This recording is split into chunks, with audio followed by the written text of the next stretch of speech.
नमस्कार। Welcome to the new India नव भारत निर्माण के इस प्लेटफॉर्म पे आपका फिर से स्वागत है। And welcome to the lecture series of law.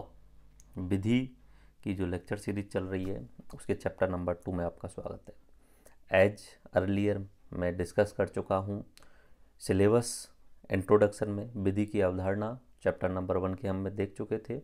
उसके बाद चैप्टर नंबर 1 में कुछ कॉन्सेप्ट देखे थे जिनमें हमने स्वामित्व, कब्जा, अधिकार, कर्तव्य, दायित्व एवं व्यक्ति के बारे में बात करी थी।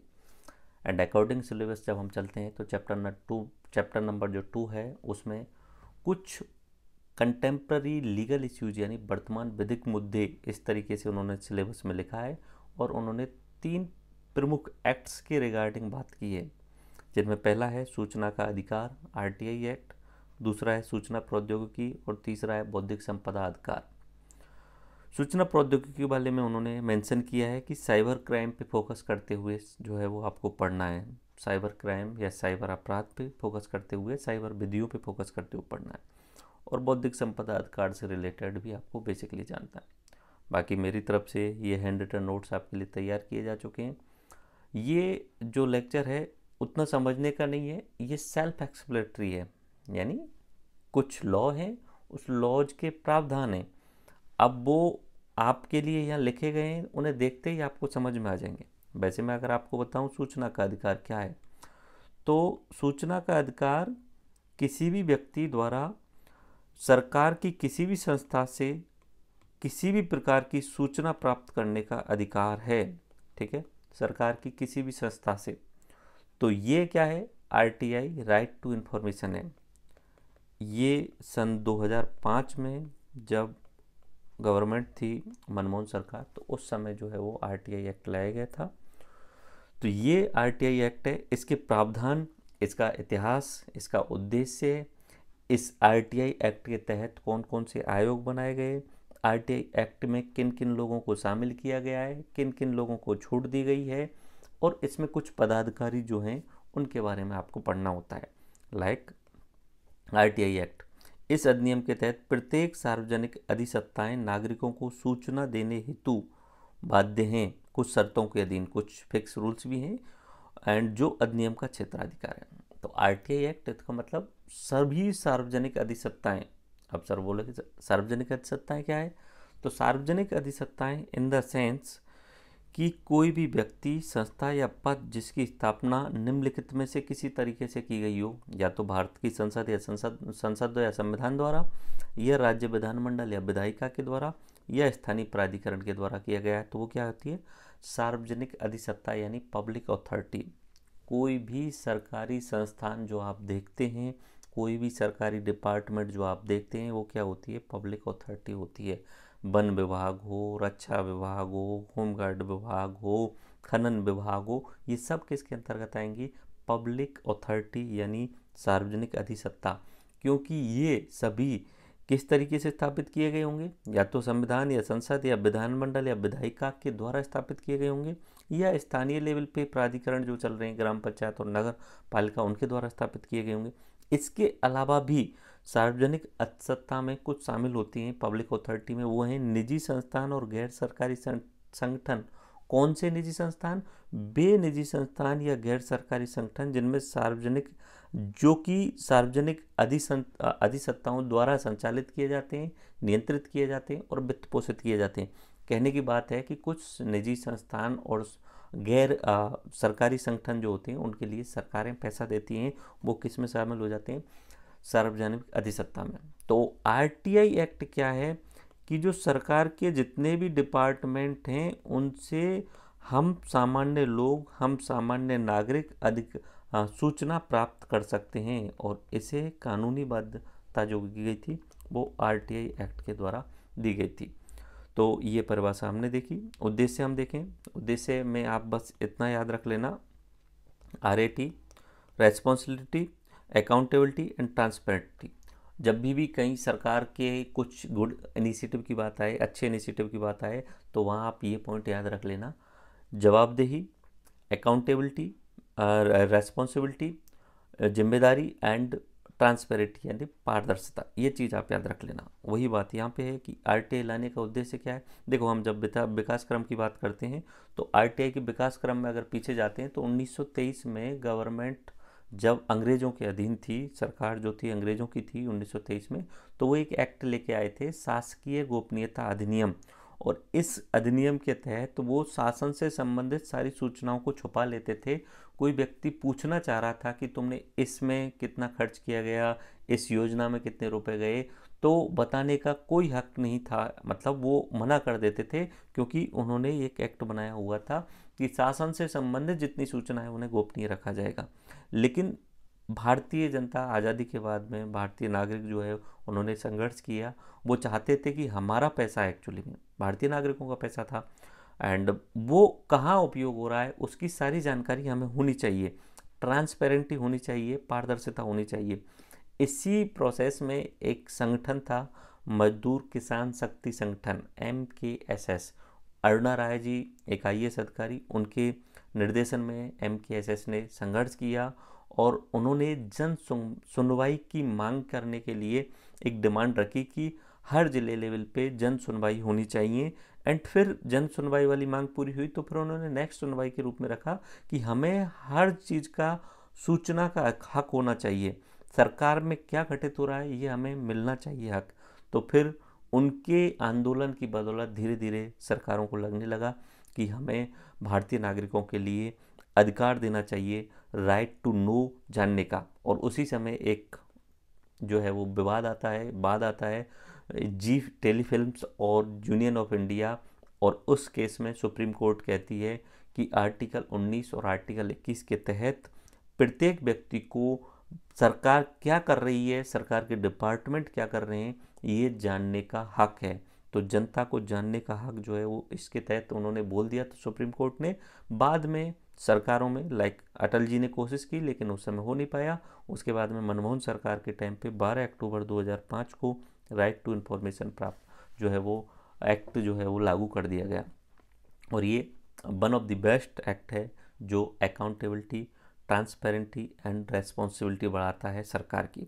तो उद्देश्य अगर आपको याद करने हो तो रैट के थ्रू याद कर लेना, रेस्पॉन्सिबिलिटी, अकाउंटेबिलिटी, ट्रांसपेरेंटी। बाकी सरकार की जनता के प्रति जवाबदेहिता बढ़ाना, जनता एवं सरकार के मध्य पारदर्शिता, सरकार की जिम्मेदारी तय करना और लोकतांत्रिक भावना को सशक्त करना। जब भी कोई लोकतांत्रिक सरकार है उसमें इस तरीके के कदम उठाए जाएंगे जिसमें जनता को अधिक पावर मिल रही है तो निश्चित सी बात है लोकतांत्रिक भावना मजबूत हो रही है।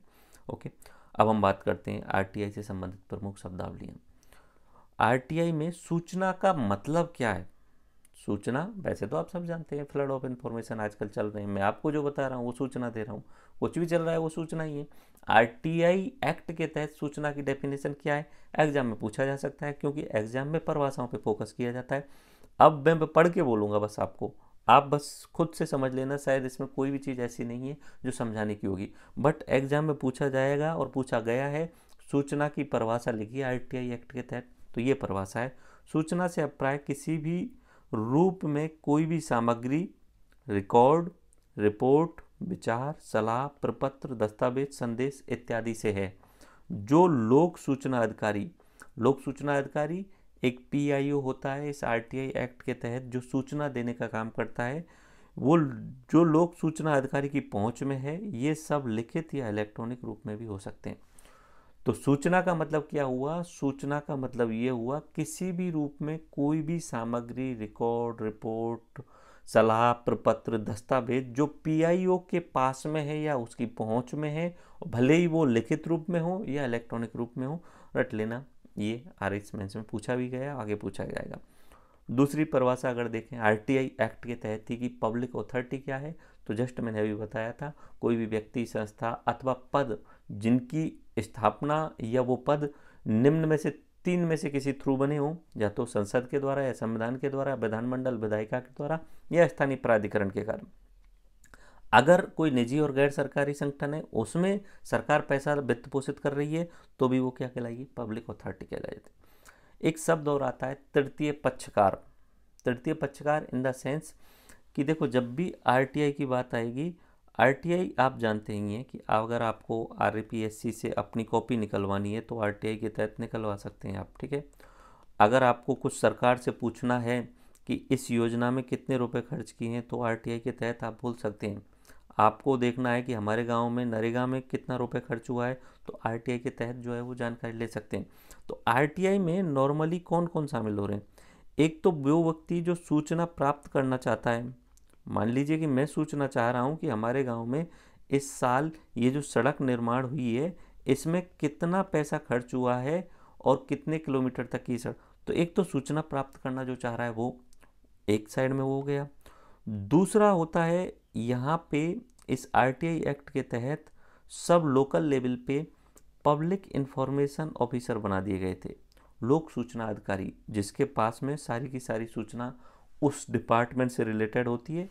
अगर उस डिपार्टमेंट की सूचना नहीं है और किसी दूसरे डिपार्टमेंट की सूचना मांगी है तो वो पीआईओ दूसरे डिपार्टमेंट के लिए इसको आपने जो खत लिखा है उसे भेज देता है। तो सूचना प्राप्त करने वाला खत लिखेगा, पीआईओ उसकी जानकारी देगा।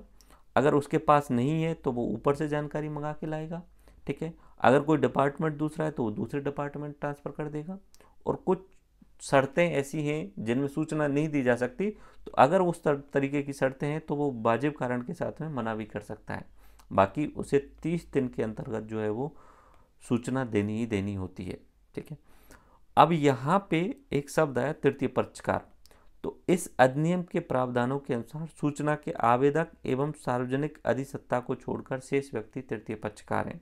मतलब उसने क्या बोला कि ये जो सूचना प्राप्त करने वाला व्यक्ति है और इधर की साइड में पब्लिक अथॉरिटी जिससे सूचना प्राप्त की जा रही है, इन दोनों को छोड़ करके अगर कोई भी व्यक्ति आ रहा है बीच में तो वो क्या है? तृतीय पक्षकार कहलाएगा। According to the RTI act तृतीय पक्षकार की परिभाषा ये है।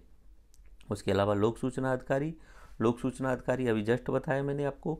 लोक सूचना अधिकारी सार्वजनिक कार्यालयों में नामांकित अधिकारी हैं जो नागरिकों द्वारा आरटीआई एक्ट के तहत मांगी गई सूचना प्रदान करते हैं। तो ये एक्ट के तहत जो मांगी गई सूचना है वो प्रदान करते हैं। कोई भी अधिकारी जिसकी सहायता लोक सूचना अधिकारी द्वारा अपने कर्तव्यों उचित निस्तारण के लिए चाहिए गई है सहायक पीआईओ कहलाता है।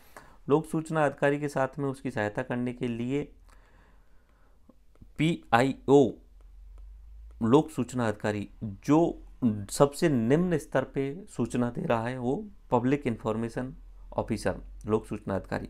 अब ये अकेला अगर इस पे भार अधिक हो रहा है तो ये अपनी सहायता के लिए असिस्टेंट पीआईओ रख लेता है, सहायक लोक सूचना अधिकारी रख लेता है, ठीक है। तो यही है उसकी सहायता के लिए जो रहता है वो कौन होता है? सहायक पीओ कहलाता है। सूचना अधिकारी के कर्तव्य क्या है? कर्तव्य आप यहाँ से समझ लीजिए कि किस पोस्ट पे लगाया गया है, किस काम के लिए लगाया गया है। उसका कर्तव्य यही होना चाहिए कि जो व्यक्तियों द्वारा जो सूचना चाही गई है उसे प्राप्त जो उसके द्वारा सूचना के आवेदन और प्रार्थना पत्र आए उन्हें देखे और लिखित रूप में नहीं है तो उनको सलाह दे और सूचना प्रदान करे, ठीक है। यह पीआईओ व्यक्तियों द्वारा चाही गई सूचना से संबंधित प्रार्थनाओं आवेदनों को देखेगा और जहां प्रार्थना लिखित रूप में नहीं हो सकती है वहाँ व्यक्ति की तार्किक सहायता प्रदान करेगा। एंड इसमें कर्तव्य में ही इसका एक शामिल है, वो सूचना प्रदान भी करवाएगा 30 दिन के अंतर्गत, ठीक है। 30 दिन के अंतर्गत वो सूचना भी प्रदान करवाएगा। ये होता है सूचना सहायक अधिकारी के कर्तव्य। ओके, बेसिकली इनमें समझने का कुछ है नहीं। आरटीआई में शामिल, अब आरटीआई में शामिल जस्ट मोस्टली सारी चीज़ें शामिल हैं, बस कुछ आरटीआई एक्ट में सेक्शन 8 और 9 के तहत छूट दी गई हैं, उन्हें छोड़ दो तो ज़्यादातर चीज़ शामिल है। पहली बात तो जो भी पब्लिक अथॉरिटी हैं उनसे सूचना प्राप्त की जा सकती है, उनके कार्य, उनके दस्तावेज, उनके रिकॉर्ड, इनका निरीक्षण कर सकता है सामान्य नागरिक। चाहे तो हम किसी डिपार्टमेंट के अंतर्गत क्या क्या कार्य चल रहे हैं उनके रिगार्डिंग आरटीआई के तहत सूचना मंगा सकते हैं। दस्तावेजों, रिकॉर्ड्स को, नोट्स को, सार, उनका निचोड़, उनका सत्यापित प्रतिलिपि मंगाई जा सकती है हमारे द्वारा। ये नागरिकों का अधिकार है। सामग्री के सत्यापित नमूने, सैंपल्स मंगाए जा सकते हैं। प्रिंट आउट, डिस्क, वीडियो या किसी भी इलेक्ट्रॉनिक रूप में सूचना प्राप्त की जा सकती है। ये आरटीआई में शामिल होता है, तो याद कर लेना, ये 2 नंबर 5 नंबर के लिए इम्पोर्टेंट है। आरटीआई में छूट प्राप्त, आरटीआई के एक्ट के तहत सेक्शन नंबर 8 यानी धारा नंबर 8 और धारा नंबर 9 में कुछ विशेष छूट दी गई हैं। जैसे आरटीआई सेक्शन 8 के तहत छूट दी गई है कि ऐसी सूचना जिससे देश की संपूर्णता एकता प्रभावित होती है, देश की सुरक्षा, रणनीति, वैज्ञानिक व आर्थिक हित, दूसरे देशों के साथ संबंध प्रभावित होते हैं या अपराधों को बढ़ावा मिलता है, तो ऐसी सूचना देने से मना किया जा सकता है। ठीक है, ये किस में लिखा हुआ है? सेक्शन 8 में। उसके अलावा क्या लिखा है? ऐसी सूचना जिसके प्रकाशन की मनाही न्यायालय या कुछ ट्राइब्यूनल्स हैं उनके द्वारा की गई है, तो उसको जो है वो, यह न्यायालय की अवमानना होने वाली है तो उसकी जानकारी देने से मना किया जा सकता है। ये सेक्शन नंबर 8 के तहत बोली जा रही है बात। ऐसी सूचना जो संसद या राज्य विधानसभा के विशेष अधिकारों का उल्लंघन करती है, उसको भी जो है सूचना को देने से मना किया जा सकता है। ऐसी सूचना जो ट्रेड सीक्रेट्स या आईपीआर से रिलेटेड है, उसको भी जो है मना किया जा सकता है। व्यक्तिगत पर्सनल निजता, प्राइवेसी के बारे में अगर कोई सूचना मांगना चाह रहा है कि नरेंद्र मोदी जी रात में कितने बजे सोते हैं, तो वो पर्सनल है उनकी, वो कितने बजे सोते हैं, कितने बजे जगते हैं, वो सूचना नहीं दी जा सकती। लेकिन उनके कार्यालय में क्या क्या कार्य हो रहे हैं वो सूचना दी जा सकती है, लेकिन बशर्ते उनसे कहीं ऐसा नहीं हो रहा हो कि देश की संप्रभुता को खतरा हो रहा हो, या न्यायालय की अवमानना हो रही हो, या संसद का विशेष अधिकारों का उल्लंघन हो रहा हो, या कहीं ट्रेड सीक्रेट या आईपीआर का उल्लंघन हो रहा हो। तो उसके अलावा कैबिनेट से संबंधित पेपर मंत्रिपरिषद, सचिवों एवं अन्य अधिकारियों द्वारा विचार विमर्श किया गया है। अब जैसे नरेंद्र मोदी जी ने कैबिनेट बुलाई और उसमें बहुत सारा विचार विमर्श किया गया, तो ज़रूरी नहीं है कि आप आरटीआई के थ्रू बोलें कि इस तारीख को जो कैबिनेट बुलाई गई उसकी मुझे पूरी सूचना चाहिए, तो हो सकता है कि वो नहीं दी जाए अकॉर्डिंग टू सेक्शन नंबर 8। इसमें बहुत सारे जो है छूट दी गई है सूचना के। उसके अलावा सेक्शन नंबर 9 में एक छोटा सा पॉइंट लिखा गया है, कॉपीराइट वाला जहाँ पे भी उल्लंघन होने वाला है किसी भी सूचना के रिगार्डिंग, तो उसे आरटीआई से छूट प्राप्त है। ओके, उसके अलावा आरटीआई से छूट प्राप्त कुछ संस्थाएं हैं, ये ध्यान रख लेना, ये पूछे जाने की पूरी संभावना है। जिन पे आरटीआई लागू ही नहीं होती है, जिन पे आरटीआई का कोई जानकारी ली नहीं जा सकती, जैसे केंद्रीय जांच एवं सुरक्षा एजेंसियां हैं, इंफॉर्मेशन ब्यूरो, ठीक है, या raw research and analysis wing, या सीआईडी, इस तरीके की एजेंसियां हैं। इनसे आप, इनके अंतर्गत आरटीआई के तहत आप सूचना नहीं मंगा सकते, इनमें क्या हो रहा है अंदर आप नहीं जानकारी ले सकते। ओके, उसके अलावा केंद्रीय सशस्त्र पुलिस बल है, सीआरपीएफ, बीएसएफ, असम राइफल्स। इसके अलावा राजस्व जांच अन्वेषण निदेशालय, केंद्रीय आर्थिक अन्वेषण ब्यूरो है, ईडी, ठीक है, प्रवर्तन निर्देशालय है, नारकोटिक्स कंट्रोल ब्यूरो है, और राज्य सरकार की अधिसूचना द्वारा कुछ विशेषीकृत एजेंसियों को वो राज्य सरकार द्वारा स्पेसिफाई कर दिया जाता है कि ये आरटीआई की सूची से बाहर रहेंगे, तो इन संस्थाओं को जो है वो आरटीआई की सूची से बाहर किया गया है। ये काफ़ी इम्पोर्टेंट है, 2 नंबर या 5 नंबर का नेक्स्ट टाइम जो है सवाल बन सकता है। आरटीआई से छूट प्राप्त, आरटीआई एक्ट के तहत सेक्शन नंबर 8 और सेक्शन नंबर 9 में छूट दी गई हैं, जिनमें सेक्शन नंबर 8 में ये इस प्रकार की छूट से, जिसमें देश की अखंडता, न्यायालय की अवमानना या संसद के विशेष अधिकारों का उल्लंघन हो रहा हो तो वहाँ सूचना नहीं दी जा सकती, और सेक्शन नंबर 9 में कॉपीराइट का उल्लंघन हो रहा हो तो सूचना नहीं दी जा सकती। उसके अलावा कुछ संस्थाओं को डायरेक्टली छूट दी गई है, जिसमें केंद्रीय जांच एजेंसियां हैं, सशस्त्र पुलिस बल है, राजस्व जांच निदेशालय है, ईडी है, और अगर राज्य सरकार किसी एजेंसी को विशेषीकृत स्पेसिफाई कर देती है तो वो। अब आपका सवाल आएगा, सर ये सूचना प्राप्त करने की प्रक्रिया क्या होगी? जस्ट मैंने अभी आपको बता भी दिया था। आपको बस ऐसा करना है कि मान लीजिए कि आप कोई सूचना प्राप्त करना चाह रहे हैं, तो आप एक पूरा आरटीआई फॉर्म लेंगे, लिखित फॉर्म लेंगे, उसमें अपना सवाल लिख देंगे, सवाल लिख के और पब्लिक इंफॉर्मेशन ऑफिसर को दे देंगे आप, ठीक है। तो आप अगर लोक सूचना अधिकारी को दे देंगे तो लोक सूचना अधिकारी जिस भी डिपार्टमेंट से रिलेटेड वो सूचना चाहिए उस पीआईओ को देंगे, एक्चुअली में जिस पब्लिक अथॉरिटी वाले डिपार्टमेंट को ही देंगे। अगर आपने गलती से किसी दूसरे डिपार्टमेंट वाले को दे दिया है तो फिर ये खुद दूसरे डिपार्टमेंट में ट्रांसफ़र कर देता है। मान लीजिए आपने पीआईओ को वो जो है वो अपना लिखित आरटीआई जो है वो दे दिया, राइट टू इन्फॉर्मेशन के तहत जो फॉर्मूला है वो दे दिया, आपने सवाल लिख के दे दिया, तो पहला ऑप्शन ये होता है उसके पास में कि वो निरस्त कर सकता है। और निरस्त किस कंडीशन में कर सकता है? सेक्शन नंबर 8 और 9 में जहाँ छूट मिली हुई है तो वो सूचना देने से मना कर सकता है।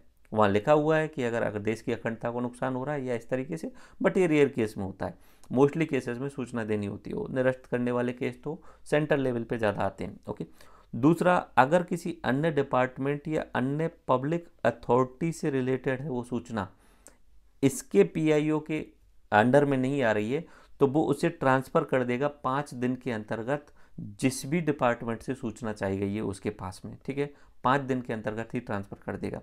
तीसरा, उसे सूचना देनी होगी यथाशीघ्र या आवेदन प्राप्ति के 30 दिन के अंतर्गत उसे सही और तार्किक रूप से सूचना प्रदान करनी होगी। टाइम कितना रहा?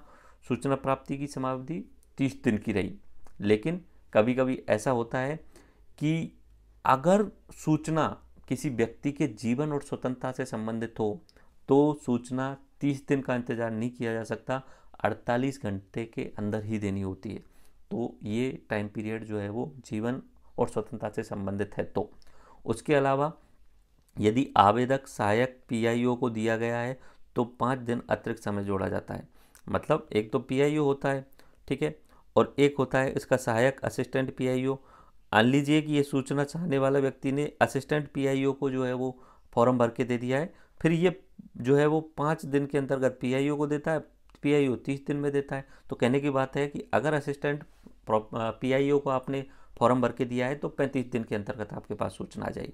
और अगर सूचना तृतीय पक्षकार से संबंधित है, मतलब इस पब्लिक अथॉरिटी से संबंधित नहीं है, किसी तृतीय पक्षकार से संबंधित है, तो फिर 40 दिन के भीतर सूचना देना अनिवार्य है। ओके, यदि पीआईओ निर्धारित समय अवधि में सूचना नहीं देता है तो उसे दंड का प्रावधान भी है। तो बोले सर ये क्या मतलब रहा? पीआईओ जो बना हुआ है उसको हर कंडीशन में सूचना 30 दिन के अंतर्गत देनी होगी। बाकी कुछ छूटे हैं 5 दिन का और 40 दिन की है, बट मोस्ट केसेज में उसे 30 दिन के अंतर्गत सूचना देनी ही देनी होती है। ओके, तो ये इसको अगर वो नहीं देता है तो फिर क्या होता है, उसने सूचना नहीं दी तो फिर क्या करते हैं, जो उसने सूचना चाहिए वो व्यक्ति अपील करता है। अपील इन द सेंस जैसे न्यायालय में होता है कि आप जिला कोर्ट से हाई कोर्ट जा सकते हैं, हाई कोर्ट से सुप्रीम कोर्ट जा सकते हैं, ऐसे ही अगर पीआईओ की सूचना से आप संतुष्ट नहीं हैं तो आप अपील कर सकते हैं। प्रथम अपील जो करेंगे आप पीआईओ से उच्च रैंक के अधिकारी को करेंगे। पीआईओ से जस्ट ऊंचा अधिकारी जो है उसको आप जो है सूचना के लिए अपील करेंगे, प्रथम अपील होगी। और ये सूचना प्राप्ति के 30 दिन के भीतर ही करनी होगी आपको।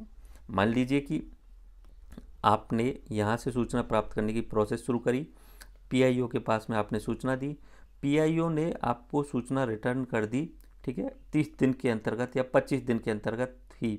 वैसे तो 30 दिन का नियम है, मान लीजिए 25 दिन में ही रिटर्न कर दी, लेकिन आप उस सूचना से संतुष्ट नहीं हैं। अगर आप संतुष्ट नहीं है तो फिर आप जो है वो पीआईओ से उच्च अधिकारी रैंक जो है उसके पास जाएंगे।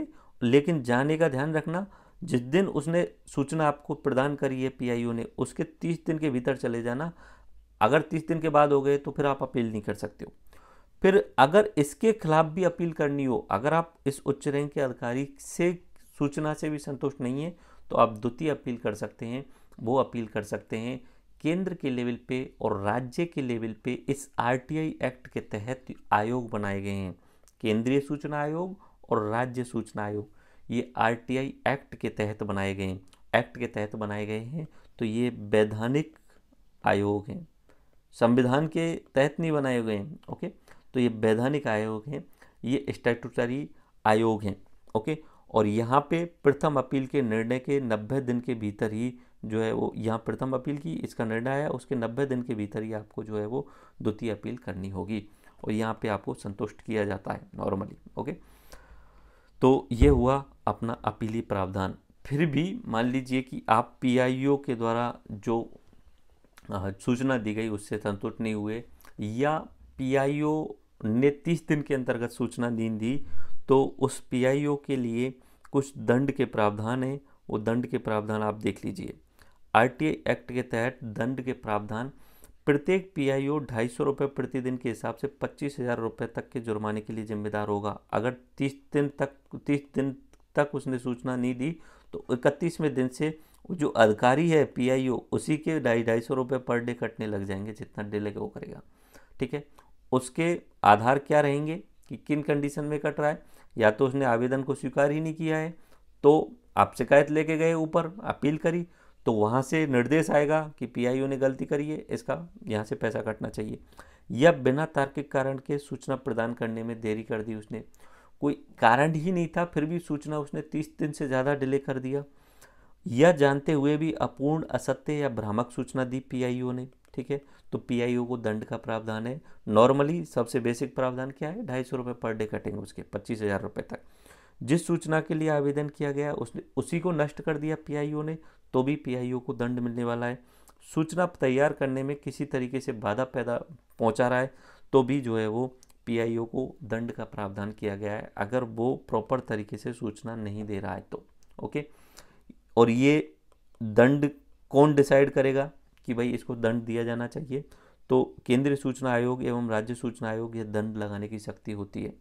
सूचना आयोग भी पीआईओ की गलती पे अनुशासनात्मक कार्रवाई की सिफारिश कर सकता है। ओके, तो ये दंड के प्रावधान है। तो हमने क्या देखा, हमने देख लिया कि किस तरीके से सूचना प्राप्ति की प्रक्रिया होती है। प्रथम व्यक्ति पीआईओ के पास जाएगा, पीआईओ या तो सेक्शन 8 और 9 के तहत छूट प्राप्त है तो निरस्त कर सकता है, या अन्य पब्लिक अथॉरिटी से रिलेटेड है तो 5 दिन के अंदर वहाँ भेज देगा, नहीं तो उसे यथाशीघ्र या 30 दिन के अंदर का सूचना देनी ही देनी होगी। ओके, आप संतुष्ट नहीं है तो प्रथम अपील के रूप में उच्च रैंक के अधिकारी के पास में जाएंगे और द्वितीय अपील के रूप में केंद्रीय या राज्य सूचना आयोग के पास में जाएंगे। आरटीआई एक्ट के तहत न्यायालय का क्षेत्राधिकार। अब आप कहेंगे सर ये आरटीआई एक्ट में आपने प्रथम और द्वितीय अपील जो है वो सिर्फ और सिर्फ इधर की साइड में पीआईओ, उच्च रैंक के अधिकारी या सूचना आयोग को शामिल कर दिया, तो क्या आरटीआई के तहत न्यायालय का भी क्षेत्राधिकार है? तो आरटीआई के तहत न्यायालय का क्षेत्राधिकार नाम मात्र है ही नहीं एक्चुअली में, ठीक है। तो जो भी सूचना आयोग या राज्य सूचना आयोग जो भी निर्णय देंगे उसी को फाइनल माना जाएगा। आप उन्हें लेके हाई कोर्ट या सुप्रीम कोर्ट में नहीं जा सकते कि मैं इनसे संतुष्ट नहीं हूँ तो हाई कोर्ट चले गए, ऐसा कोई रूल नहीं है। आरटीआई के तहत दिए गए आदेशों के विरुद्ध अधीनस्थ न्यायालयों को वर्जित किया गया है। यद्यपि सुप्रीम कोर्ट और हाई कोर्ट के अनुच्छेद 32 और 226 के तहत रिटें जारी करने की शक्ति जो है वो अप्रभावित रहेगी। ये आरटीआई के तहत जो है वो न्यायालय का क्षेत्राधिकार है। ओके, बस इतना काम न्यायालय के पास में, ज़्यादा नहीं। देन अब यहाँ पे आए दो शब्द, केंद्रीय सूचना आयोग या राज्य सूचना आयोग, ठीक है, यहाँ पे आए थे केंद्रीय सूचना आयोग, राज्य सूचना आयोग। तो ये एक वैधानिक निकाय बनाए गए थे और ये इसी एक्ट के तहत बनाए गए थे। इसी एक्ट में लिखा गया था कि हमें इस तरीके से आयोग बनाने पड़ेंगे जो फाइनली लास्ट में सूचना देने का काम करेंगे या सबसे बड़ी या सबसे ऊंची सुप्रीम बॉडी के रूप में काम करेंगे। तो केंद्र के लेवल पे होता है केंद्रीय सूचना आयोग, राज्य के लेवल पे होता है राज्य सूचना आयोग। केंद्रीय सूचना आयोग की स्थापना 12 अक्टूबर 2005 में हो गई थी, ठीक है, एक तरीके से एक्ट के लागू होने के साथ में ही हो गई थी। ये केंद्र सरकार के गजट अधिसूचना द्वारा सीआईसी का निर्माण किया जाता है, सेंट्रल इंफॉर्मेशन कमीशन। ओके, इसकी संरचना में एक होता है सेंट्रल इंफॉर्मेशन कमीशन, एक मुख्य होता है वो चीफ सेंट्रल इंफॉर्मेशन कमीशन होता है, और उसकी सहायता के लिए अधिकतम 10 इंफॉर्मेशन कमीशन हो सकते हैं, ठीक है। तो ये उसकी सहायता के लिए 10 इंफॉर्मेशन कमिश्नर यानी सूचना आयुक्त हो सकते हैं, और एक होगा मुख्य सूचना आयुक्त, और 10 क्या होंगे उसकी सहायता के लिए, मैक्सिमम, उससे कम भी हो सकते हैं मैक्सिमम। इनकी नियुक्ति और शपथ राष्ट्रपति द्वारा कराई जाती है। इसका मुख्यालय जो है वो दिल्ली में है, और अगर केंद्र सरकार चाहे तो कहीं उसकी दूसरी जगह ब्रांच भी खोल सकता है। ये आपको पता चल गया, एक्ट के तहत बना हुआ है तो वैधानिक निकाय है, ठीक है, आरटीआई एक्ट के तहत के प्रावधानों के बनाए। और इनकी समयावधि ये जो हैं सीआईसी यानी मुख्य सूचना आयुक्त और अन्य सूचना आयुक्त, इनकी जो समयावधि और वेतन भत्ते हैं वो केंद्र सरकार द्वारा निर्धारित किए जाते हैं। एक्चुअली में पहले ये फिक्स थे, लेकिन अभी 2019 में केंद्र सरकार ने आरटीआई एक्ट में अमेंडमेंट किया था। उस अमेंडमेंट के तहत उन्होंने लिख दिया था ये जो सीआईसी है, मुख्य सूचना आयुक्त है, और अन्य सूचना आयुक्त हैं, इनका वेतन, इनकी पदावधि, इनका समय अवधि, इनकी सेवा शर्तें केंद्र सरकार तय करेगी, यानी फिक्स नहीं है, केंद्र सरकार ही तय करेगी, इस तरीके से उन्होंने लिख दिया। उसके अलावा राज्य लेवल पे जो सेम बातें यहाँ पे वो राज्य लेवल पे भी आ जाएंगी, बस यहाँ नियुक्ति और शपथ राज्यपाल कराएगा या राज्य सरकार के गजट में अधिसूचना द्वारा ये बनाया जाता है। ओके, अब आपसे कोई पूछे कि आपने ये जो पोस्ट बताई है मुख्य सूचना आयुक्त और उसकी सहायक सूचना आयुक्त, उनके लिए क्या योग्यता और मापदंड होंगे, तो सीधा सा है, इनको नियुक्त करने के लिए एक नियुक्ति समिति बनाई जाएगी। उस नियुक्ति समिति में 3 लोग होते हैं, प्रधानमंत्री, लोकसभा में विपक्ष का नेता और पीएम जी ने कोई भी कैबिनेट मंत्री नियुक्त किया हो तो 3 लोग होंगे। मतलब कहने का ये डायरेक्ट तरीके से ये है कि प्रधानमंत्री के ही द्वारा एक तरीके से नियुक्त किया जा रहा है, क्योंकि यहाँ प्रधानमंत्री विपक्ष का नेता अकेला क्या कर लेगा, ये दोनों ही ऑटोमेटिक मान लेंगे बात को। ओके, तो बहुमत से होता है कोई भी निर्णय, तो नियुक्ति समिति के द्वारा जो है वो सिफारिश की जाएगी और राष्ट्रपति के द्वारा उसे शपथ दिलाई जाएगी। ओके, योग्यता क्या होनी चाहिए, योग्यता ये होनी चाहिए कि वो सार्वजनिक जीवन में प्रसिद्ध व्यक्ति रहा हो, कानून का ज्ञान हो या विज्ञान प्रौद्योगिकी या समाज सेवा या प्रबंधन या पत्रकारिता या शासन प्रशासन के बारे में उसे ज्ञान और अनुभव रहा हो, ये क्या है उसकी योग्यता है। स्पेसिफिकल ऐसा कुछ भी नहीं लिखा है कि 5 साल एडवोकेट रहा हो या हाई कोर्ट में उसने, बट प्रधानमंत्री जी को लग रहा हो कि ये आदमी योग्य है तो उसको शामिल किया जा सकता है। ये है अपना स्टेट का जो मुख्य सूचना आयुक्त होता है, एंड स्टेट के अन्य सूचना आयुक्त होते हैं, उनका योग्यताएं जो है वो केंद्रीय आयुक्तों के समान ही होती हैं। मतलब ये वाली चीज़ें स्टेट लेवल पे भी अगर आयुक्त और बनाए जाएंगे, ये तो आपको समझ में आ गया। केंद्र के लेवल पे एक मुख्य सूचना आयुक्त होता है, उसके साथ 10 मुख्य संयुक्त 10 सहायक सूचना आयुक्त हो सकते हैं। ऐसे ही राज्य लेवल पे भी हो सकता है, मैक्सिमम 10 का बोला हुआ उन्होंने। ओके, ये हुआ अपना नियुक्ति। सीआईसी का मतलब समझ में आ रहा है, चीफ इंफॉर्मेशन कमिश्नर, ठीक है, मुख्य सूचना आयुक्त, और आईसी इंफॉर्मेशन कमिश्नर, ये हो गया सूचना आयुक्त। और यहाँ सीआईसी का मतलब क्या हुआ, ठीक है, ये वाली सीआईसी इसका मतलब हुआ सेंट्रल इंफॉर्मेशन कमीशन, ठीक है, और ये क्या होगा, स्टेट इंफॉर्मेशन कमीशन। ओके, ये फुल फॉर्म आप याद रख लीजिएगा।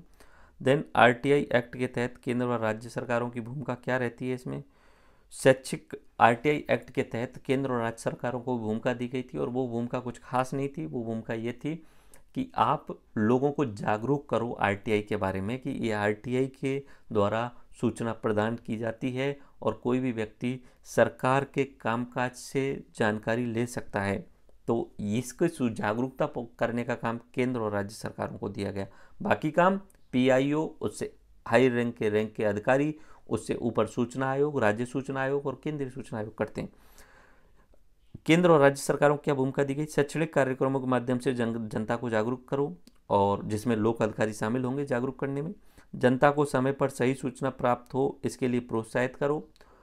अधिकारियों को प्रशिक्षण दिलाओ, जो पीआईओ हैं उनको प्रशिक्षण दिलाओ, प्रशिक्षण सामग्री का तैयार करो, और संदर्भित सरकारी भाषा में लोगों के लिए उपयोगी निर्देशिका तैयार करवाओ ताकि लोगों को जागरूकता पहुंचे आरटीआई के रिगार्डिंग। ओके, केंद्रीय और राज्य सूचना आयोगों की शक्तियां, ये भी 5 नंबर में पूछा जा सकता है। वही नॉर्मल सी बातें हैं, कुछ खास घूम फिर के वही बातें आएंगी। भाई देखो, मैंने बताया था प्रथम अपीली अधिकारी तो जो होता है वो पीआईओ से ऊपर की रैंक वाला होता है, और अगर द्वितीय अपील में जाएंगे तो आप जो है वो केंद्रीय या राज्य सूचना आयोग के पास में चल जाओ, तो सूचना आयोग द्वितीय अपील अधिकारी के रूप में कार्य करता है। केंद्रीय एवं राज्य सूचना आयोग का कर्तव्य है कि वे किसी भी व्यक्ति से शिकायतें प्राप्त कर सकते हैं। कोई भी व्यक्ति उनसे शिकायत कर देता है कि सर हमारे यहाँ पे पीआईओ नियुक्त नहीं है, आप पीआईओ नियुक्त करवाओ, सर मुझे सूचना अपूर्ण दी गई है, आप पीआईओ को सजा दो, ठीक है, सर मुझे सूचना देने के टाइम 30 दिन का था, मुझे सूचना नहीं दी गई है, मैं शिकायत कर रहा हूँ इस पीआईओ अधिकारी के खिलाफ, तो आप इसको दंड दिलवाओ। तो अगर कोई भी व्यक्ति केंद्रीय या राज्य सूचना के पास अधिकार आयोग के पास में शिकायत लेके जाता है तो उसकी शिकायत का निवारण करवाती है। यदि शिकायतें तार्किक हैं तो जांच का आदेश दिया जाता है, और सीआईसी या एससीआई के पास सिविल न्यायालय की शक्तियाँ होती हैं। एक तरीके से ये जुडिशरी पावर भी है, इनके पास में दंड देने का प्रावधान भी है, और वो किसके खिलाफ, पीआईओ और सूचना प्रदान करने वाले अधिकारियों के खिलाफ। सूचना आयोग के निर्णयों को पब्लिक अथॉरिटी द्वारा अनुपालना की शक्ति भी है। सूचना आयोग ने कोई डिसीजन सुना दिया तो पब्लिक अथॉरिटी जो है, डिपार्टमेंट जो है, उनको वो मानना भी पड़ेगा। मोस्टली सूचना आयोग जो डिसीजन सुनाएगा वो सूचना प्रदान करने से रिलेटेड सुनाएगा। ओके, ये दंड के प्रावधान में पहले बता चुका हूँ आपको। आरटीआई एक्ट में 2019 में संशोधन किया गया था और ये संशोधन जो है वो नॉर्मल सा था, बट उसका बहुत सारा विरोध भी हुआ था। नॉर्मल सा क्या था, इसमें आरटीआई एक्ट 2019 में जो संशोधन किया गया था उसमें बोल दिया गया था ये जो सीआईसी है, मुख्य सूचना आयुक्त या सहायक या अन्य सूचना आयुक्त हैं, उनके वेतन भत्ते केंद्र सरकार तय करेगी, यानी फिक्स नहीं रहेंगे। अब इससे कुछ लोगों ने इसके पक्ष में तर्क दिए, कुछ लोगों ने इसके विपक्ष में तर्क दिए। पक्ष में तर्क ये हुआ कि जैसे ही वेतन भत्ते वाली बात करी तो केंद्र सरकार ने उनके वेतन भत्ते जो है बढ़ा दिए अचानक से। ओके, तो फिर कुछ लोगों ने बोला कि यार अच्छी बात है, वेतन असंगतियाँ थी वो कम हो गई। ओके, फिर उन्होंने बोला कि ठीक है, सरकार के अधीन में रहेंगे तो पारदर्शिता बढ़ सकती है और ये सकारात्मक कदम है। तो ये पक्ष वाले थे, लेकिन विपक्ष वाले बहुत ज़्यादा थे। विपक्ष वालों ने बोला कि इनकी समय अवधि केंद्र सरकार तय करेगी, इनको कभी भी हटाया जा सकता है। तो हटाया जा सकता है तो सामने वाले को डर रहेगा कि मुझे कभी भी हटाया जा सकता है, तो वो निष्पक्ष तरीके से काम नहीं कर पाएगा। तो सीआई की जो स्वायत्तता है उस पर सरकारी हस्तक्षेप आ गया। सरकार के मामलों में निष्पक्षता का अभाव आएगा, सरकार की सहकारी संघवाद की भावना पर प्रश्न लगेगा, जवाबदेहिता उत्तरदायित्व में कमी आएगी। ओके, ये अपना आरटीआई एक्ट होता है। अब इसमें समझाने की चीज़ें जो थी वो मैंने समझा दी, बट अब चीज़ें जो है वो इन नोट्स के थ्रू आपको याद करने की है। जहाँ जहाँ आपको लग रहा है याद करना है, याद कर लेना है। अगर मैं रिवाइज कराना चाहूँ तो बस इतना सा याद रिवाइज कर लीजिए कि देखो, अंग्रेज़ों के टाइम पे 1923 में जो है वो गोपनीयता एक्ट आया था, जिसके तहत सरकार में क्या हो रहा है इसकी सूचना नहीं दी जाएगी। उसके बाद भारत आज़ाद हो गया, भारत के लोगों ने संघर्ष किया कि हमें हमारे देश के जो नेता हमने चुन के भेजे हैं वो क्या कार्य कर रहे हैं इसके बारे में हमें पता तो चलना चाहिए। फिर एक मजदूर किसान शक्ति संगठन, जिसके प्रणेता या जो उसके जो प्रबंधक या जो उसको मैनेज करने वाले थे, अरुणा राय आईएएस अधिकारी थी, उन्होंने संघर्ष किया। तो उन्होंने पहले तो जन सुनवाई केंद्र वगैरह बनवाने की बात कही और बाद में उन्होंने सूचना या जानने का हक वाले बात की। और फिर उसके बाद में जी टेलीफिल्म्स वाला और यूनियन ऑफ इंडिया वाला केस में सुप्रीम कोर्ट ने कह दिया कि 19 आर्टिकल और 21 आर्टिकल के तहत लोगों को जानने का हक है। तो फिर मनमोहन जी के टाइम पे 12 अक्टूबर 2005 को आरटीआई एक्ट लेके आया गया। आरटीआई एक्ट में सूचना का परिभाषा लिखी गई थी, उसके अलावा पब्लिक अथॉरिटी की परिभाषा लिखी गई थी, तृतीय पक्षकार की परिभाषा लिखी गई थी, ये बात। अब आरटीआई एक्ट में आपको सूचना प्राप्त करनी है तो आप इधर खड़े हो सूचना प्राप्त करने वाले, और लोएस्ट लेवल पे पब्लिक अथॉरिटी में पीआईओ होता है, वो सूचना देता है। आप जाके फॉर्म भर के दे देंगे, पीआईओ आपको सूचना देगा 30 दिन के अंतर्गत। लेकिन कुछ केस में सेक्शन 8 और सेक्शन 9 में जो है वो छूट दी गई है, कुछ संस्थाओं को छूट दी गई है, उनसे रिलेटेड सूचना नहीं दी जा सकती। लेकिन यहाँ पे जिन चीज़ों पे सूचना मांगी गई है और देना ज़रूरी है तो 30 दिन के अंतर्गत या यथाशीघ्र सूचना दी जाएगी। अगर वो नहीं देता है तो उसको दंड का प्रावधान भी किया गया है। यहाँ पे कुछ आयोग बनाए गए, केंद्र के लेवल पे केंद्रीय सूचना आयोग बनाया गया और राज्य के लेवल पे स्टेट इंफॉर्मेशन कमीशन बनाया गया। ठीक है, और इनकी संरचना अगर आप याद करें तो केंद्र के लेवल पे जो केंद्रीय सेंट्रल इंफॉर्मेशन कमीशन है उसमें एक चीफ इंफॉर्मेशनल कमीशन होता है, मुख्य सूचना आयुक्त होता है, और मैक्सिमम 10 अन्य सूचना आयुक्त हो सकते हैं। सेम यहाँ राज्य के लेवल पे होता है। ठीक है, शपथ नियुक्ति, वो जहाँ पे नियुक्ति के लिए नियुक्ति समिति होती है जिसमें एक होता है केंद्र के लेवल पे प्रधानमंत्री, एक प्रधानमंत्री के द्वारा नियुक्त कैबिनेट मंत्री और एक लोकसभा विपक्ष का नेता। राज्य के लेवल पे मुख्यमंत्री, मुख्यमंत्री द्वारा नियुक्त एक कैबिनेट मंत्री और वहाँ पे विधानसभा का प्रतिपक्ष का नेता। ये 3 लोग नियुक्ति करवाते हैं और उन्हें लग रहा होगा कि ये अच्छा आदमी है, बस उसी को नियुक्त कर सकते हैं, कोई फिक्स डिमांड नहीं है उसमें। ओके, एंड देन उसके बाद में वेतन भत्ते और समय अवधि ये अमेंडमेंट कर दिया गया 2019 में। तो अब ये केंद्र सरकार तय करती है इनके। ओके, बाकी उनकी शक्तियाँ देख लेना आप, थोड़ा सा वो याद कर लेना, समझ में तो आ चुकी हैं, याद कर लेना। ओके, नेक्स्ट टॉपिक जो है वो सूचना प्रौद्योगिकी अधिनियम 2002 है, 2000 वाला है।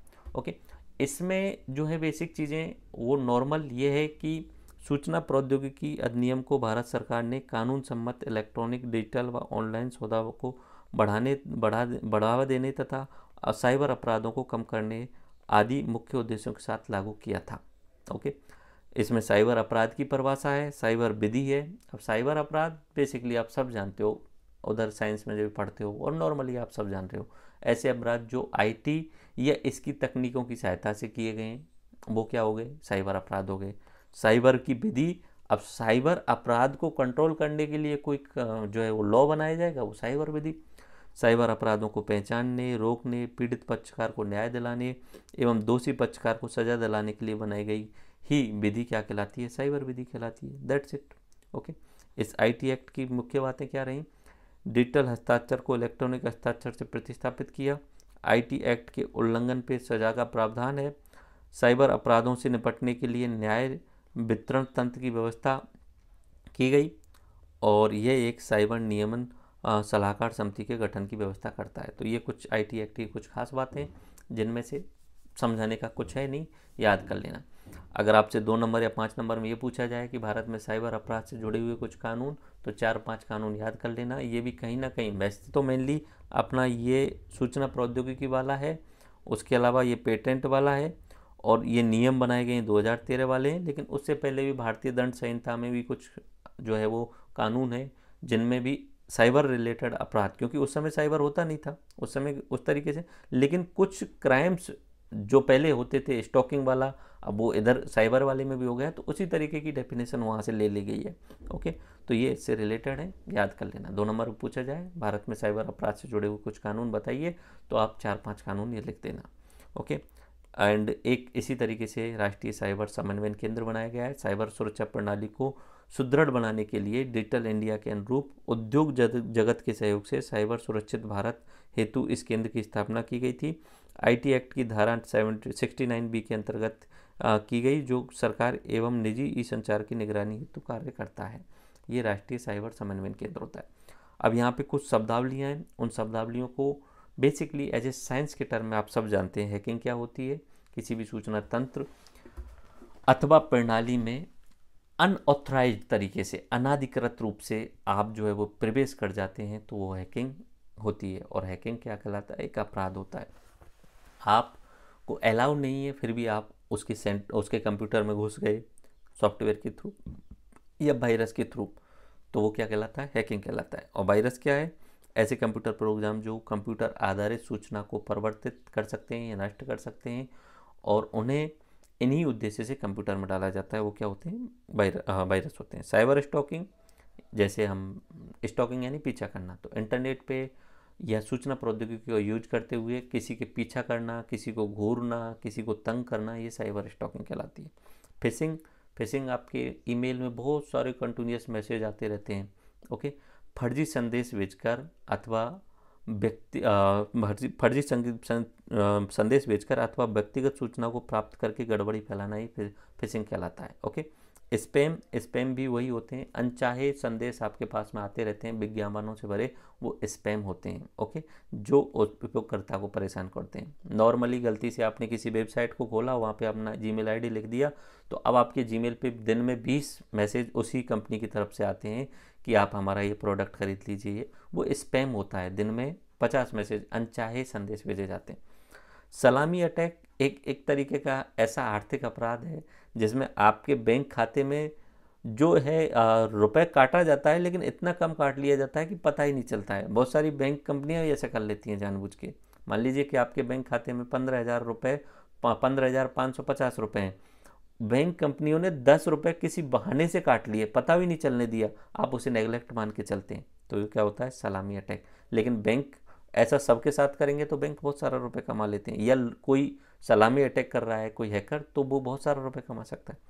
DOS attack, denial of services attack, वैसे अपना साइंस का टॉपिक है, यहाँ पे बस कुछ टर्मिनोलॉजी मैंने डाली हुई है। DOS का मतलब होता है, मान लीजिए कि आपकी वेबसाइट पे सिर्फ 100 लोग ही आ सकते हैं, 100 लोगों को बैंडविड्थ है आपकी, तो DOS का मतलब ये होता है कि वेब सर्वर की मांग को गलत तरीके से बढ़ा दिया जाता है। यानी क्लिक्स आ गए, 100 आते थे नॉर्मली, 100 तक की आपकी डिमांड थी, उसको बैंडविड्थ के हिसाब से पूरा कर रहे थे, लेकिन क्लिक्स करवा दिए किसी ने 1000 2000, तो आपकी सर्वर वेबसाइट ठप हो जाना, वो होता है DOS। ठीक है, तो एक तो नॉर्मली होता है कि ऑटोमेटिक सिंपल वे में डिमांड जनरेट हो रही है। मान लीजिए कि RPSC रिजल्ट निकालने वाली है, तो RPSC की वेबसाइट को बहुत लोग खोलने लग जाएंगे, तो RPSC की साइट जो है वो हैंग हो जाती है। ये तो होता है कि सामान्य जनता, लेकिन अगर उसे सिस्टमेटिक वे में करें और फिक्स कंप्यूटरों को जोड़ के इसी तरीके से एक साथ में 1 लाख 2 लाख जो है वो डिमांड एक साथ जनरेट करके सर्वर को बिजी कर दें और हैंग कर दें, तो वो होता है DOS attack, denial of services attack. Bleeding edge technology का मतलब होता है कि ऐसी टेक्नोलॉजी जो आ गई है, उसका पता चल गया है, परीक्षण हो चुका, लेकिन परीक्षण बड़े लेवल पे नहीं हुआ है और जनता के पास में वो टेक्नोलॉजी नहीं पहुंची है। ठीक है, तो ऐसी टेक्नोलॉजी जो नवीनतम रिलीज की गई है परंतु उनका व्यापक रूप से परीक्षण नहीं हुआ है, इसलिए इसे आम जनता के लिए नहीं खोला गया है। ओके, एयर गैपिंग यह एक ऐसी सुरक्षा उपाय है जिसमें किसी कंप्यूटर या नेटवर्क को अलग थलग करके बाह्य संबंध स्थापित करने से रोक दिया जाता है। Air gapping in the sense, लग रहा है आपको कि तुम्हारे कंप्यूटर पे अटैक हो चुका है, सीधा कुछ मत करो, अपने कंप्यूटर को बंद कर दो, इंटरनेट से डिस्कनेक्ट कर दो, सबसे बेस्ट ऑप्शन है। ओके, हमारे इंडिया में सर ये Indian computer emergency response team बनाई गई, सर्ट आई है। तो ये 2004 में साइबर खतरों से निपटने के लिए बनाई गई राष्ट्रीय नोडल एजेंसी है। ये संचार एवं सूचना प्रौद्योगिकी मंत्रालय के अधीन कार्य करती है। इसके मुख्य कार्य हैं साइबर अपराधों की जानकारी का संग्रह एवं विश्लेषण करना, किसी आपात साइबर अटैक की स्थिति में अलर्ट जारी करना, यह साइबर घटनाओं को रोकथाम, रिपोर्टिंग और प्रतिक्रिया के लिए दिशा निर्देश और परामर्श जारी करती है। उसके अलावा यहाँ Indian cyber crime coordination centre यानी I4C, ये गुलशन राय समिति की सिफारिशों पे एक जो है वो शुरू किया गया था। ये सेंटर भारतीय साइबर अपराध समन्वय केंद्र, इस केंद्र से साइबर अपराधियों की निगरानी और उनसे निपटने के लिए क्षमता निर्माण में मदद मिलती है। ये अपराधों को कम करने में कानूनी प्रवर्तन एजेंसी की मदद करेगा। ओके, दैट्स इट, ये ध्यान कर लेना 2 नंबर या 5 नंबर में। ऐसे बहुत सारी संस्थाएं हैं जिनके बारे में कुछ कुछ बातें आएंगी। 2 पॉइंट और आते हैं, डिजिटल सिग्नेचर और इलेक्ट्रॉनिक सिग्नेचर। इसमें भी बस इतना याद रखना, जब आप किसी भी डॉक्यूमेंट पे, मान लीजिए कि ये मेरा डॉक्यूमेंट PDF है, इस PDF को मैं नीचे की साइड में मैं अपने सिग्नेचर करके दे देता हूँ, तो ये हो गए अपने इलेक्ट्रॉनिक सिग्नेचर। और इस PDF को मैं कोडिफाई कर देता हूँ पासवर्ड के थ्रू या मेरे फिंगरप्रिंट के थ्रू या मेरी आई स्कैनिंग के थ्रू, तो वो होता है डिजिटल सिग्नेचर। ठीक है, तो आप देखेंगे कि ये जो होता है डॉक्यूमेंट को वेरीफाई करने के लिए होता है। वेरीफाई इन द सेंस कि मैंने अपने सिग्नेचर कर दिए, हाँ ये डॉक्यूमेंट वेरीफाई कर दिया गया है। ओके, और यहाँ जो होता है डॉक्यूमेंट को सिक्योर करने के लिए डिजिटल सिग्नेचर होता है। इसमें फिंगरप्रिंटिंग, आई स्कैनिंग होती है या एनक्रिप्टेड पेन ड्राइव की द्वारा जो है वो की दी जाती है। एक्चुअली में गूगल की होती है, अगर आप जानते हो, यूज किया हो, तो गूगल के पासवर्ड के लिए गूगल एक की भी देता है पेन ड्राइव के रूप में। उसे लगाएंगे तभी आपका लॉगिन होगा, उसे लगाएंगे तभी आपकी कोई PDF फाइल खुलेगी। ओके, बस इतना याद रखना, ये जो है वो डॉक्यूमेंट को वेरीफाई करने के लिए, ये जो है वो डॉक्यूमेंट को सिक्योर करने के लिए। ठीक है, दैट्स इट। ये डिजिटल सिग्नेचर और इलेक्ट्रॉनिक सिग्नेचर, ये इजी एंड फास्ट होता है, ये हाईली सिक्योर होता है। Okay, that's it. ओके, राष्ट्रीय साइबर नीति।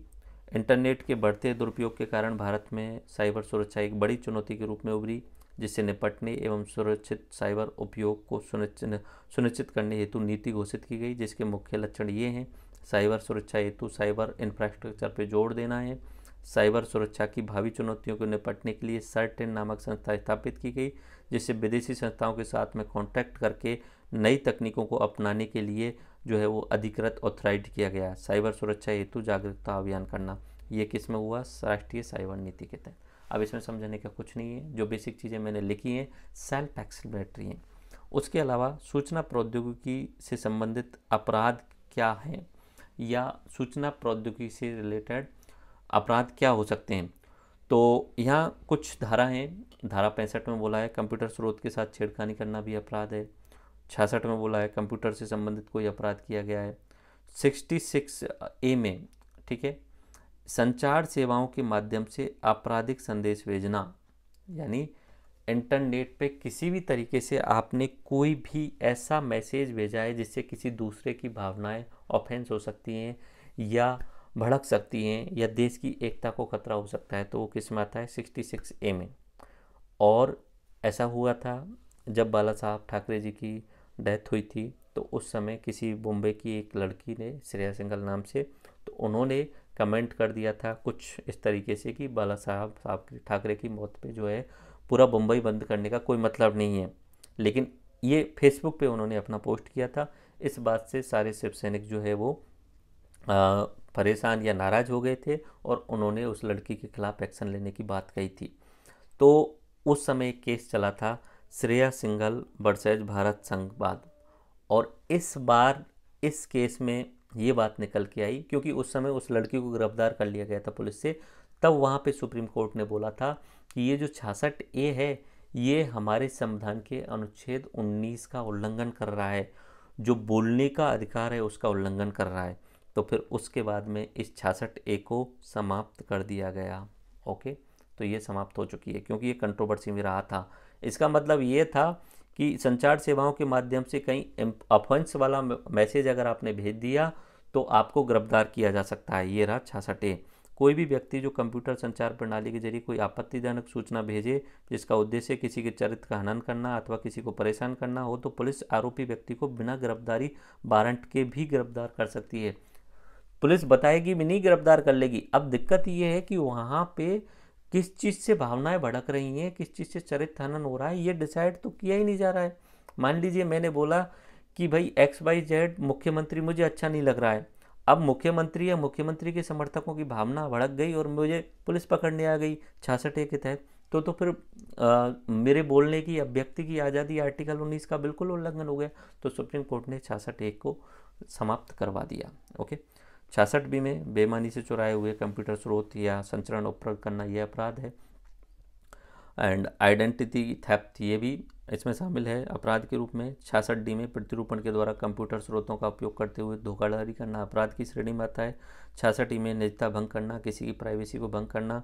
66F में साइबर आतंकवाद के बारे में बोली गई। तो साइबर आतंकवाद क्या होता है? यदि कोई व्यक्ति देश की एकता, अखंडता, सुरक्षा एवं संप्रभुता को भंग करने एवं इसके निवासियों को आतंकित करने के उद्देश्य से धार्मिक या सामाजिक उन्माद फैलाता है तो वह साइबर आतंकवाद का दोषी होता है, जिसके लिए अधिकतम सजा आजीवन कारावास निर्धारित की गई है। तो वो किसमें? 66F में। 67 में आपत्तिजनक सामग्री का इलेक्ट्रॉनिक रूप से प्रकाशन या वितरण करना। 69A में सामग्री को कंप्यूटर के माध्यम से जनता को पहुंचने से रोकने के लिए ब्लॉक करना। ओके, 70B में सर्टेन के निर्देशों का पालन करना। ठीक है, उसके बाद 72 में विश्वसनीयता एवं निजता का आना। तो बस ये ध्यान रख लेना, सूचना प्रौद्योगिकी एक्ट है उसमें कुछ धाराएं जो है वो अपराधों को डिफाइन करती हैं कि कौन कौन सी चीज़ IT के अंतर्गत अपराधों में आते हैं। ओके, उसके बाद नेक्स्ट पार्ट आता है अपना बौद्धिक संपदा अधिकार। पहली बात तो हम ये समझें बौद्धिक संपदा क्या होती है। बौद्धिक संपदा, बुद्ध की संपदा, मानव मस्तिष्क में कोई रचना आई, कोई दक्षता, कला, चित्रकला, कुछ भी आया और वो अमूर्त रूप में होती है नॉर्मली। ठीक है, तो वो क्या होती है? बौद्धिक संपदा होती है। ठीक है, ये मानव मस्तिष्क की कृति उपज होती है। जैसे आपने कोई आविष्कार किया तो वो आपकी बौद्धिक संपदा है क्योंकि आपने पहली बार उसे जो है वो आविष्कार किया। ओके, आपने कोई साहित्य लिखा, आपने कोई उपन्यास लिखा और आपने पूरा दिमाग लगा के लिखा है तो वो आपकी बौद्धिक संपदा है। ठीक है, आपने कोई कार्य किया, आपने कोई बहुत शानदार पेंटिंग बनाई तो वो आपके दिमाग लगा करके आपने बनाई है तो वो आपकी बौद्धिक संपदा यूज की गई। आपने कोई व्यापार खोलने की सोची या व्यापार में कुछ नया आपने इजाद कर लिया, कोई केमिकल, तो वो भी आपकी बौद्धिक संपदा है। आपने कोई नई दवाई का केमिकल फार्मूला तैयार कर लिया, वो भी आपकी बौद्धिक संपदा है। यानी आपने अपने दिमाग का यूज करते हुए कलात्मक, रचनात्मक आविष्कार किया, साहित्यिक कुछ लिखा, वाणिज्य के क्षेत्र में, उद्योगों के क्षेत्र में कुछ कलात्मक या बौद्धिक दिमाग का यूज करते हुए किया, वो क्या हो गया? बौद्धिक संपदा। और इस बौद्धिक संपदा को चोरी होने से बचाने के लिए बौद्धिक संपदा अधिकार आते हैं। ओके, बौद्धिक संपदा चोरी कैसे हो सकती है? मान लीजिए कि साइरस पूनावाला जी ने बहुत मेहनत करके अरबों रुपए खर्च करके कोविड की वैक्सीन बनाई। अब पहला रिसर्च में बहुत पैसे लग गए, अब वो वैक्सीन बनाई है तो उसके बाद में वो रुपए निकालने के लिए कुछ कीमत भी रखेंगे उस वैक्सीन की। लेकिन सरकार ने बोला कि ये जो तुमने वैक्सीन बनाई है ना, इसका हम फार्मूला हमें दे दो, हम तुरंत बना देंगे। तुम 200 में बेच रहे हो, हम 5 रुपये में बेच देंगे। क्योंकि फार्मूला महंगा होता है, वो केमिकल महंगा नहीं होता है एक्चुअली में। ठीक है, बाद में बनाना महंगा नहीं होता है, लेकिन उसने रिसर्च में कितना पैसा खर्च किया है, रिसर्च में कितना टाइम जाया किया है, वो उसकी बौद्धिक संपदा है। और उसका अगर अधिकार नहीं दिया गया तो फिर लोग इस तरीके के नए रिसर्च करना ही बंद कर देंगे क्योंकि रिसर्च में बहुत पैसा, बहुत टाइम जाता है। तो निश्चित सी बात है उसको अधिकार मिलना चाहिए बौद्धिक संपदा को रक्षित करने का। तो बौद्धिक संपदा अधिकार अन्य संपत्ति अधिकार की तरह ही है, जो व्यक्तियों या आविष्कारक या निर्माता को उनके बौद्धिक सृजन के लिए प्रदान किए जाते हैं। वे रचनाकार को एक निश्चित समय के लिए उसकी रचना के इस्तेमाल का अधिकार प्रदान करते हैं। निश्चित समय रहता है, नॉर्मली 20 साल तक का रहता है। ओके, कम ज़्यादा भी हो सकता है नॉर्मली। ओके, तो इसका उद्देश्य क्या है? नए आविष्कारों को कानूनी सुरक्षा प्रदान करने से नए आविष्कारों के लिए अतिरिक्त संसाधन प्राप्त हो जाते हैं। ठीक है, आपने मेहनत करी, आपने बहुत सारा अच्छा मेहनत करके कोई केमिकल प्रोडक्ट या ब्यूटी क्रीम बनाई, तो उसको आप पेटेंट करवा लीजिए। अब उसको उसके जैसा सेम केमिकल कोई दूसरा नहीं बना सकता, भले ही उससे मिलता जुलता बना दे, लेकिन सेम कोई नहीं बना सकता। बौद्धिक संपदा को सुरक्षा एवं प्रोत्साहन आर्थिक वृद्धि को बढ़ावा देता है, नए रोजगारों का सृजन होता है, नई कंपनियां खुलती हैं, क्योंकि वो उसी आधार पे होती हैं, बौद्धिक संपदा के आधार पर ही होती हैं। बौद्धिक संपदा के प्रकार अगर देखें तो 2 तरीके से होती हैं। औद्योगिक संपदा हो सकती है या कॉपीराइट वाली संपदा होती है। औद्योगिक यानी आपने कोई केमिकल कोई भी आविष्कार किया तो उसका पेटेंट ले लिया। ठीक है, आपने अपनी उद्योग का ट्रेडमार्क ले लिया, कोई औद्योगिक डिजाइन बना दिया, ज्योग्राफिकल इंडिकेटर हो गया, जीआई टैग हो गया। ट्रेड सीक्रेट, आपने कोई ट्रेड किया एंड उसका सीक्रेट, ठीक है, तो ट्रेड सीक्रेट। ओके, एंड उसके अलावा कॉपीराइट, साहित्यिक कार्य आपने किए, फिल्में, संगीत, कोई आपने गाना बजाया, कोई आपने म्यूजिक बनाई, धुन बनाई, तो आपके पास में उसका कॉपीराइट होता है। ठीक है, यूट्यूब पे काम करने वाले लोग जानते हैं कि अगर आपने किसी गाने को यूज कर लिया अपने वीडियो में, तो कॉपीराइट का जो है वो आपके पास उल्लंघन का मैसेज आ जाता है यूट्यूब की तरफ से। कलात्मक कार्य किया, चित्रकारी, फोटोग्राफ, मूर्तिकारी, ये सब जो है वो कॉपीराइट के रूप में रखे जा सकते हैं। ओके, तो ये बौद्धिक संपदा 2 प्रकार की, औद्योगिक संपदा और कॉपीराइट, याद कर लेना। अब इनमें से अगर आप देखें तो पेटेंट एक अनन्य अधिकार है जो किसी उत्पाद या प्रक्रिया के आविष्कार के लिए प्रदान किया जाता है, जो कुछ नया करने का तरीका बताता है या किसी समस्या का नया तकनीकी समाधान बताता है। कोई भी पुरानी समस्या चली आ रही है, उसका एक नया तकनीकी समाधान निकाल लिया गया। ठीक है, जैसे कि साइरस पूनावाला जी के द्वारा कोविड वैक्सीन के लिए जो केमिकल फार्मूला तैयार किया गया, वो एक नया तरीका लेके आए, तो वो उसका सबसे पहले क्या करवाएंगे, अपने द्वारा बनाए गए केमिकल फार्मूले का पेटेंट करवाएंगे। इससे नवीनता या मौलिकता होना आवश्यक है। आप ऐसा नहीं कि किसी का कॉपी किया और उसका पेटेंट कराने चले गए, ऐसा नहीं हो सकता। ओके, और भारत में पेटेंट अधिनियम 1973 के तहत 70 के तहत इसे रेगुलेट किया जाता है, और जो 2005 के ट्रिप्स के अनुपालना के हेतु संशोधित भी किया गया है। पेटेंट सामान्यतः 20 वर्षों के लिए होता है। पेटेंट के 3-4 प्रकार होते हैं, याद रख लेना। उपयोगिता के आधार पर कोई पेटेंट लिया गया है, कोई नया उत्पाद बनाया उसके आधार पे, कोई पादप से रिलेटेड कोई नव उत्पाद है तो पादप पेटेंट, या डिजाइन आपने बनाई तो डिजाइन का पेटेंट। जैव पेटेंट, जैव पदार्थ और उससे संबंधित उत्पादों का पेटेंट जो होता है जैव पेटेंट होता है, ये पेटेंट है। ट्रेडमार्क आप सब जानते हैं, ट्रेडमार्क से तात्पर्य स्पष्ट रूप से प्रतिनिधित्व करने में समर्थ ऐसी पहचान से है जो एक उपक्रम, वस्तु या सेवाओं का एक दूसरे उपक्रम की वस्तु या सेवाओं से भेद कर पाने में सक्षम होता है। तो ट्रेडमार्क जो होते हैं वो एक तरीके से ब्रांड लेवल बनाने के लिए लिए जाते हैं ट्रेडमार्क। ओके, कोई शीर्षक ले लिया गया, कोई लेबल ले लिया गया, कोई लोगो ले लिया गया, कोई पैकेजिंग का ट्रेडमार्क ले लिया गया, कोई हस्ताक्षर सिग्नेचर का ट्रेडमार्क ले लिया गया, तो वो होते हैं ट्रेडमार्क। लोगो भी ट्रेडमार्क के अंतर्गत शामिल होते हैं। मान लीजिए हमने कोई लोगो बना लिया अपना न्यू इंडिया वाला, ठीक है, तो वो लोगो जो है वो किस में आ गया, एक ट्रेडमार्क के रूप में आ गया। जीआई टैग आप खूब जानते हैं, काफ़ी बार पढ़ा हुआ है। भौगोलिक संकेतक, किसी एक स्थान विशेष के लिए कुछ विशेष उत्पाद बनते हैं तो उनको आइडेंटिफाई करने के लिए जीआई टैग दे दिया जाता है। जैसे आगरा में पैठा बनाया जाता है, ठीक है, जयपुर की ब्लू पॉटरी, तो उसको जीआई टैग दे दिया गया। तो कहीं भी आप पूछेंगे भाई ये पैठा कहाँ का, आगरा का है, तो आपके दिमाग में इमेज बन जाएगी कि ये चीज़ बेस्ट है। आपका बोलो कहीं से एक साड़ी आई, उन्होंने बोला कांचीवरम की साड़ी है, तो आपके दिमाग में बन जाएगी ये चीज़ बेस्ट है, क्योंकि कांचीवरम स्पेसिफाई किया गया है साड़ी उत्पादन के लिए। ठीक है, कोटा डोरिया तो बेस्ट है, आप ऐसा समझ लेंगे उसे। व्यापारिक रहस्य या ट्रेड सीक्रेट, किसी विशिष्ट व्यापार को स्थापित करना या संचालित करने से जुड़े रहस्यों एवं विधियों को सुरक्षित करना ही व्यापारिक रहस्य कहलाता है।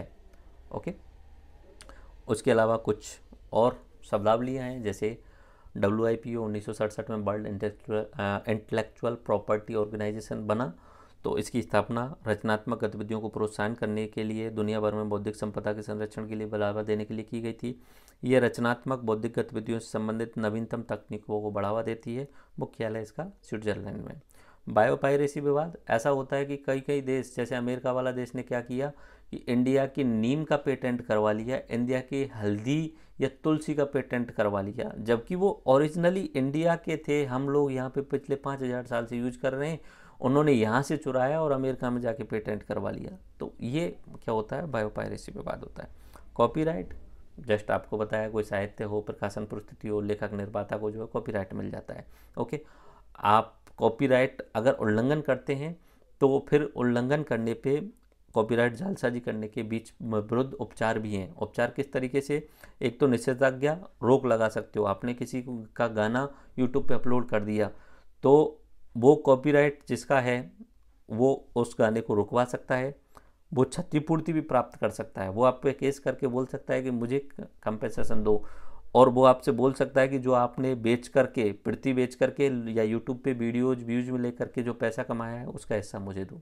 ओके, ये कॉपीराइट के क्या हैं, जालसाजी होने के विरुद्ध उपचार हैं। और ट्रिप्स समझौता WTO द्वारा प्रकाशित एक अंतर्राष्ट्रीय समझौता है जो WTO के सदस्य देशों के लिए इंटेलेक्चुअल प्रॉपर्टी के विनिमय हेतु न्यूनतम मानकों को निर्धारण करता है। ओके, उसके अलावा राष्ट्रीय बौद्धिक संपदा अधिकार नीति 2016 में आई थी।